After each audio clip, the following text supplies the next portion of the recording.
to our country, probably 20 million people. And you know, that's a little bit old, that chart. That chart's a couple of months old, and if you want to really see something that's said, take a look at what happened. Well, the latest we've got is a full statement now from the Secret Service, and that has confirmed a number of the details we've been reporting on BBC News for the last couple of hours. They say there was a shooter who was on an elevated position outside the farm show ground where the rally was taking place. That tallies with what our eyewitnesses have been telling us. They say that the two people are dead.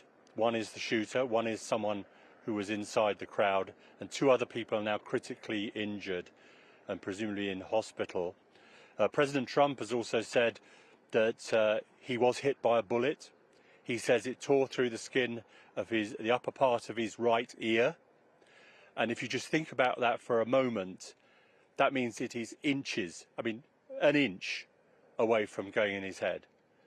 So that is how close the former president came this evening to getting a bullet in the head.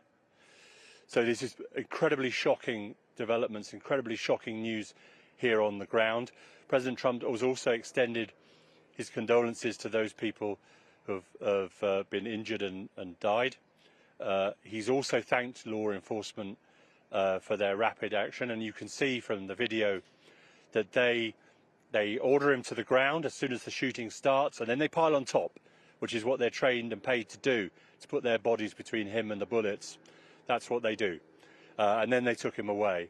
We're hearing from his campaign, of course, that he's fine.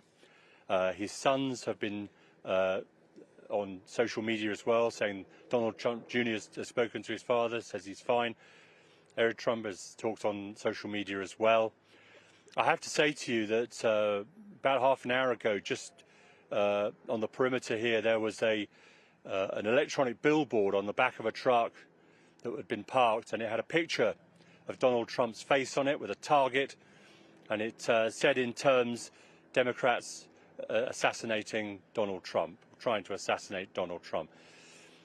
So that's a pretty shocking development, and it's an indication perhaps of what may be to come in terms of the divisions this may deepen in this country. There is a chance, of course, that this is this kind of thing that will make people stop and think about the political atmosphere and the dialogue in America, but there's a chance that it can make it a whole lot worse. Well, it's been a charged atmosphere for many months and years, really, hasn't it, Gary? Of course, you covered the events of January 6th, and this is something that may have been bubbling under the surface for a long time. Just speaking of those kinds of tensions that you've been mentioning, I just want to flash back, though, because you were there outside the events.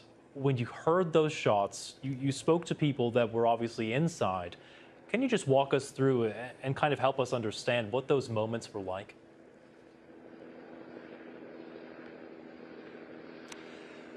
Well, we were standing just a few feet from where I am now, and we were talking to our colleagues on the BBC World Service, and suddenly we heard this volley of gunfire, and it was immediately obvious that that's what it was, that it was gunfire. It wasn't a car backfiring or a motorcycle or anything like that.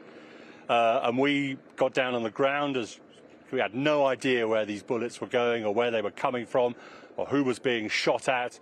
There's no cover here. It's just like fields. There's nowhere to go, really. So we're flat on the dirt. And then people started streaming out of there. You heard screaming happening. And we started to speak to people as they came out. And we spoke to a number of people. Some were very emotional. Some were very angry.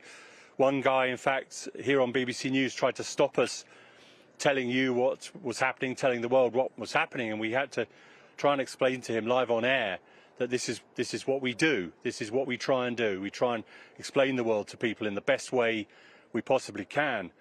We had another eyewitness who said that he had been just outside the perimeter and he'd come down after a party with some friends to listen to the rally. They didn't have tickets or anything.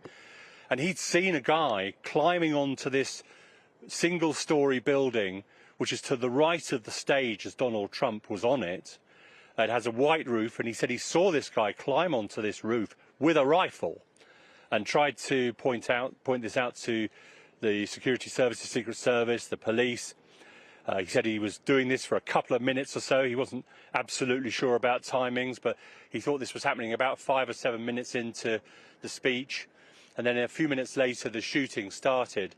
And in very graphic terms, he told us about how he'd seen the man on the roof with the rifle, how he'd seen him shot or neutralised, as the security service like to call it here. So it all happened incredibly quickly. And you can hear on that video, you can hear there are kind of 2 bursts of gunfire, in fact. And, you know, there's clearly an initial burst and probably an exchange of fire there. And certainly another one of the eyewitnesses we spoke to, young teenage boy Colby, he was here with his dad. They own a farm just down the road, 2 miles down the road from here.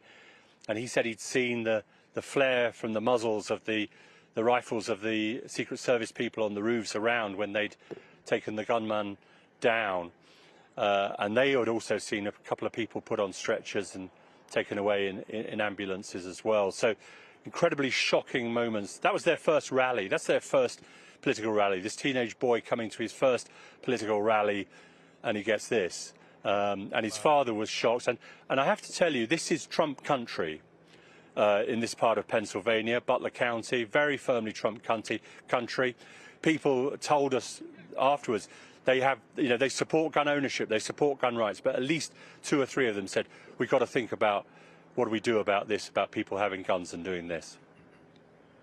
Gary O'Donoghue, our senior North America correspondent, thank you again for all of your reporting. I just want to bring in some new lines that we're getting here from our sources. Now, AFP, the news agency, reporting that 1 person has been killed, 2 people critically injured in that shooting. We're also hearing from Reuters that the New York Police Department is increasing security at the Trump Tower. That is Donald Trump's main building there in New York City. We're also getting this from Reuters, and this is coming from a statement posted to X, formerly Twitter, by the Secret Service, saying this, that the Secret Service has neutralized the shooter, who is now deceased. A suspected shooter fired multiple shots. That, of course, confirms with what we've been hearing from those eyewitnesses on the ground. Multiple shots towards the stage from an elevated position outside of the rally.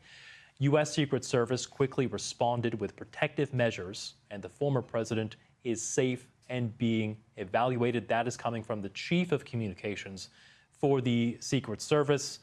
We are also getting that confirmation there. 1 spectator killed, 2 spectators in critical condition. The incident currently being under investigation by the Secret Service. It is also now formally notified the Federal Bureau of Investigation. Let's go now to Tom Bateman. He's been standing by with us all night, our State Department correspondent.